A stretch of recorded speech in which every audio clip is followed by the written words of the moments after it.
Hi, my name is Stephen Martilli and welcome to freedomeducation.ca. So this is the second of 3 videos I've created on the Unconscious Mind Power series.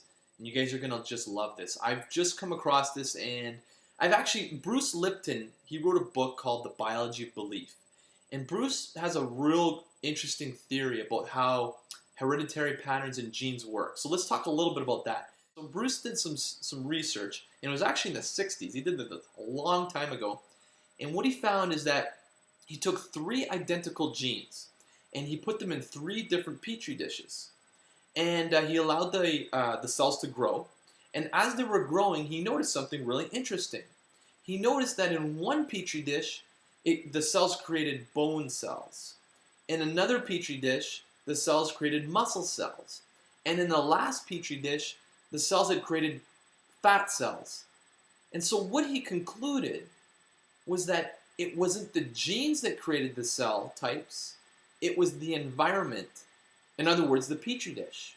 Now this has some really huge implications, because one thing that's really interesting to note is that from the ages of 0 to 5, most people will form 95% of their beliefs at that age. And the thing is that's really interesting is that the reason that they do is because of the environment that they're in. You know, the role models that they have, the teachers that they have, and the information that they've been fed and taught for those years of their life.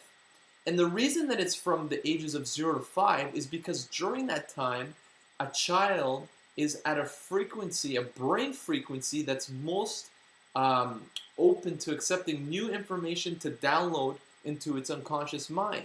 And there's actually a brainwave frequency, it's a very low frequency called theta. And it's this frequency, when you're at that frequency, that you are most susceptible to new information. So this is really interesting. As I was talking to my friend about this, he said, well, you know, my kids are past 5 years old, so I guess it's too late. And I sort of laughed about it, but I said, you know, but that's why there's other ways of doing this, other ways to get into theta. This brainwave, it's a very low frequency brainwave. It's not asleep and it's not fully awake, but it's somewhere in between.